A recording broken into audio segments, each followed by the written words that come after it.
tadi. Nah sekarang kenapa hari Jumat menjadi hebat? Dari antara 7 hari yang Allah ciptakan, kenapa hari Jumat spesial? Satu, hari Jumat itu seperti yang saya katakan tadi, rajanya semua hari. Jadi dia menjadi spesial. Siapa bilang? Nabi. Kalau Nabi katakan, bagi kita orang berislam, sami'na wa ata'na, kita dengar dan kita percaya, kita taati. Yang kedua, hari Jumat. Kenapa dia spesial? Karena di hari itu penghapusan dosa. Cuma garis bawah, tidak semua yang mendapati hari Jumat otomatis dihapuskan dosanya. Tunggu saja hari Jumat deh, hapus dosa. Itu kalau kau lakukan amalan. Ada 4 orang mendapati hari Jumat, 15 orang dalam masjid ini mendapati hari Jumat. Tidak semua mendapat ampunan. Sama ini HP. Mucinik Nasemi ada di penjual. Apakah semua yang lihat otomatis dapat itu HP? Tidak, hanya yang punya uang beli. Ambek makon dan beli, berurusan sama polisi. Maka hari Jumat, hari penghapus dosa bagi mereka yang melakukan amalan-amalan. Apa amalan-amalannya? Nanti kita lanjutkan. Apalagi keutamaannya hari Jumat? Diulang dulu ibu, diulang. Karena pasti kita lupa nih. Apa satu tadi bu? Aku bilang memang ji. Apa? Kilupam itu? Berarti aku jelaskan supaya gampang kita mengerti. Apa ibu? Hah? Bu, hadiah ini sibi. Nah, sebentar pi diambil karena kalau ke sini kusimpangan di sini. Jadi kalau ada pertanyaan jawab, kemana salah? Pasti ada hadiahnya. Nah, keutamaan berikutnya di hari Jumat, doa mustajab. Apa itu mustajab? Cepat sampai. Bu, dari Jalan Rusa pergi Tamalan Rea, demo anak Umi. Nggak bisa lewat mobil kah? Nah tutup di jalan. Itu biasa-biasa namanya, perjalanan umum. Tapi mana demo? Tiba-tiba nak kawal polisi lalu lintas. 2 motor di depan, 1 mobil sedan, 1 mobil sedan lagi di belakang. Tetap lewat pak, meskipun macet. Itu yang disebut mustajab, cepat sampai. Ini tadi yang demo ndak ada pengawalnya sampai Tonji. Berangkai pagi, maghrib baru sampai. Sampai juga saloi.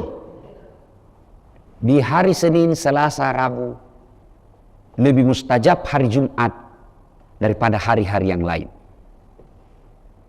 Apalagi bu? Ulangi dua. Bapak-bapak lagi. Sudah mungkin kita ibu. Dan lain. Apa lagi?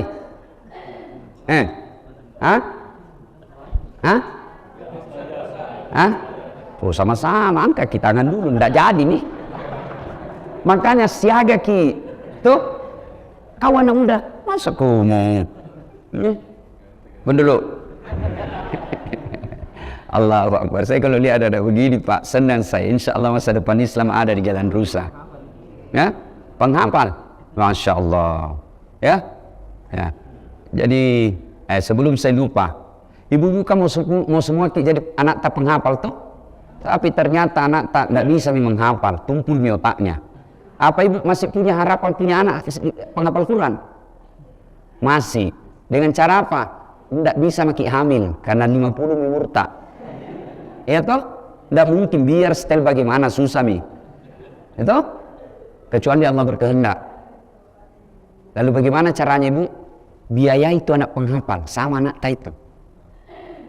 Tidak mesti anak yang bapak-bapak tidak mesti kalau mungkin punya anak penghafal Quran, tidak mesti anak tak melahirkan itu anak. Tidak. Biar bukan kita yang lahirkan tapi kita yang ngurus ki. Di hadapan Allah sama anak kandung. Maka biaya ini dan murah ji. Bandingkan anak-anak yang pergi sekolah ke London. Tahu jaki London bu? Tahu jaki? Jalan Cakalan terus belok kiri. Ya kan? Biayanya orang pergi di Jerman kuliah, pergi di Australia kuliah, jauh lebih mahal daripada anak penghafal Quran. Anak penghafal Quran insya Allah ada jaminannya. Nah bantu kau nanti di surga, nah bantu kau nanti di akhirat. Tapi injo pergi Jerman, pergi London, tidak ada jaminan nah bantu kau nanti di akhirat.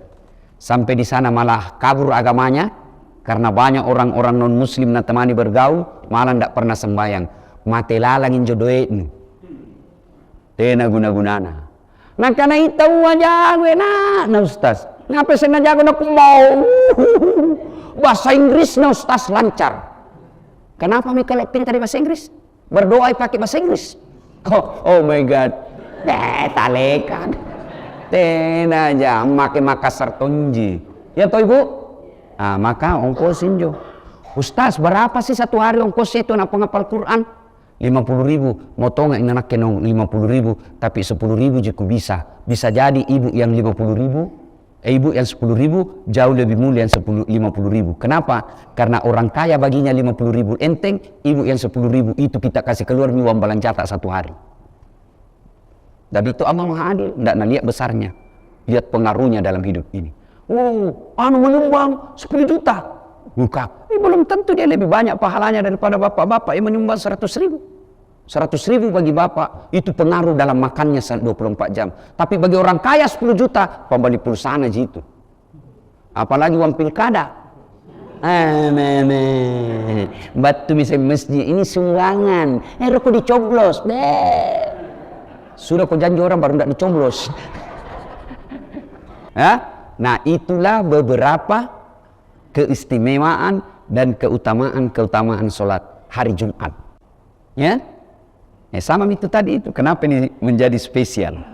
Itu hari Jumat, itulah keutamaan-keutamaannya menurut hadis. Nah sekarang, apa yang dilakukan? Besok hari Jumat, apa yang dilakukan? 1. Memperbanyak membaca suratul Kahfi. Ngaji nanti surat Kahfi. Ndak ku hafal Ustaz, tidak harus dihafal. Cara bacaku salah-salah. Putar di HP-nu. Meko HP. Al-Kahfi. Sudah itu pegang maki Quran. Ikuti itu. Sudah pegang di Quran tapi ndak ku tahu baca. Kalau niatmu memang mengikuti tapi apa boleh buat dulu banyak ki. Orang pergi mengaji kita pergi curi mangga. Ini kan zaman dulu toh. Pak Imam dicuri handukna. Guru mengaji tak nasuruh bikin kangkung dikasih masuk itu lombok di celah-celahan itu kangkung loba-lobanna. Itu kan? Mana akhirnya anak teman-teman tak pandai mengaji, kita dompa lagi. Tapi toba maki ini sekarang, tapi usia tak 70 mi. Susah maki. Alipura sinna, alipura wanai, alipura wanau, aiu. Dilupa itu semua. Ya kan? Nah, wala tai'asu min rauhillah. Jangan kau putus asa akan rahmat Allah. Lihat saja itu. Kau lihat saja itu Quran meskipun kau tidak tahu baca sudah dapat pahala. Bagaimana ini lihat? Kasih ini. Maka itu Tommy jangan maki malu-malu belajar. Kalau ada TKTPA, anak-anak kayak yang anak SD, anak TK belajar ngaji, bikin maki TKTPA orang tua. Jangan maki malu-malu. Ada deh, malu-malu bagi Ustaz. Masa berkumis maki pitong ke wisuda? Jantung maki wisuda. Yang penting bisa ki ngaji. Belajar maki. Tiba-tiba lagi belajar maki ini Iqra 2, ajal menjemput. Allah sudah mengampuni dosa-dosamu karena kamu sudah ada niat. Baik. Belajar ki. Udah. Ya. 1, membaca suratul Kahfi. Yang kedua, yang disunnahkan amalkan di hari Jumat, memperbanyak sholawat. Allahumma salli ala sayyidina Muhammad wa ala sayyidina Muhammad. Pegang maki tasbih, bilang-bilang. Meskipun ada juga orang bilang itu tidak ada sunnah. Itu amalan para pendeta pakai. Tasbih pendeta sih deh. Kalau orang pendeta pakai ki. Kalau kita Islam pakai, Islam sih deh. Sama tong ini HP. Kalau orang Kristen pegang ini HP Kristen. Ya toh. Kalau Islam pegang ini HP Islam. Jadi jangan bikin susah. Yang tidak mau pakai tasbih jangan makot, tapi jangan kau bilang ini yang pakai tasbih sesat. Jangan kau kasih sesat sesama muslim. Sama kiblatmu, sama nabimu, sama sahadatmu, sama rukun imanmu, sama rukun Islammu. Masa gara-gara tasbih kau bilang kafir? Maka ada tuh itu penceramah biasa bikin pusing. Karena bilang 40 kesalahan orang yang sholat. Wih, banyak nah. Nah rukunnya saja 13 nih. Itu nggak saya itu banyak sekali bela. Kesalahan orang yang sholat berjamaah. Kenapa bikin kasih takut orang yang sholat berjamaah? Kenapa bukan judulnya ceramahmu kesalahan orang yang tidak pernah berjamaah? Kada tuh itu sangi neraka mami na cerita. Ada deh. Di beta di Perancis. Warung kopi banyak utang. Sampai di istri dimarah-marahi sekejap sama dong memang tongko kau. Sampai di masjid mudah-mudahan pencerahan. Ini salah. Tidak ada merasa ini hidup. Sangi neraka dibanting, dilipat, ditusuk pantatmu. Caca. Kayak dia mami panitia hari kiamat.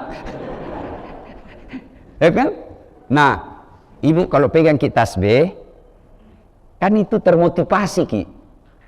Coba maki pegang pilihan-pilihan yang bilang orang tuh, pegang maki bede. Otomatis itu mulut tak ingat Allah. Begitu ibu pegang langsung kita bilang, subhanallah, subhanallah, subhanallah. Tidak ada orang pegang tasbih langsung dia bilang, taripan 2, onte 3, pena taleka gitu. Ya kan? Itu memotivasi namanya. Supaya kita lebih gampang beribadah. Kenapa 100? Biasanya tidak berhenti orang sebelum sampai itu putaran 99. Itu gunanya. Sekarang canggih nih. Ada yang namanya digital. Ya, canggih itu. Ada ibu. Ada yang murah. Ada yang mahal. Yang mahal versi baru. Itu biar tidak dilihat Pak. Kalau 33 langsung bergerak. Sampai diganti lagi. Cuma kalau baca itu jangan terlalu cepat sehingga tidak jelas apa kita bilang. Seperti makan taripan panas. Sudah jawab. Harus baik. Kasih baik-baik gitu. Ya, Bu. Bu. Kulupa bisa apa punya tadi nih. Oh ya, tanam lagi Bu, tanam lagi, tidak lari sini. Bersolawat. Solawat itu beberapa versi, tergantung mana yang buat nyaman. Salatullah, salamullah, ala toha rasulillah. Salatullah, salamullah, ala yasin habibillah. Ada lagi versi sahdulan. Salatullah, salamullah, ala toha rasulillah. Salatullah, salamullah, ala yasin habibillah. Tergantung ibu. Boleh juga yang tidak ada iramanya. Allahumma shalli ala sayyidina, Allahumma shalli ala sayyidina, Allahumma shalli ala sayyidina. Terserah kita. Cuma kalau dalam masjid menunggu sholat Jumat jantung makin keras, ganggu orang. Lu tahu bersalawat ki. Salatullah, salat. Napa suruh orang? Hari Jumat ini ribu-ribu dalam masjid. Ya kan? Jantung mau talekan. Ya, kalau di rumah tak jadi kamar terserah ibu. Kan? Coba kiamalkan itu. Ya? Mau jatuh tempo ini? Datang saya yang punya rumah ini. Aduh, belum cukup uang. Kasih tanam perasaan tak. Salawat ki. Tiba-tiba datang tuan rumah nak dengar ki salawat. Langsung dia bilang, bulan depan gratis ki. Kenapa bisa? Allah yang gerakkan hatinya. Kalau Allah yang gerakkan hatinya orang, mana ada yang bisa bengkokkan? Ya kan? Nah, sudah. Apalagi di hari Jumat yang kita amalkan, Bu-ibu, sunnah memotong kuku, rambut, kumis. Sunnah, kumis. Jenggot tidak disunnahkan. Diajarkan, peliharalah jenggotmu. Pelihara menurut para ahli tafsir hadis, ada yang mengatakan pelihara itu rapikan. Merapikan itu ada yang bilang kalau rantas sikit dia, cukur-cukur sedikit daripada jadi dosa buat orang lain. Lewat orang yang bilang nih, Karena tuh betul pacala-cala. Orang pelihara jenggot dia gatal.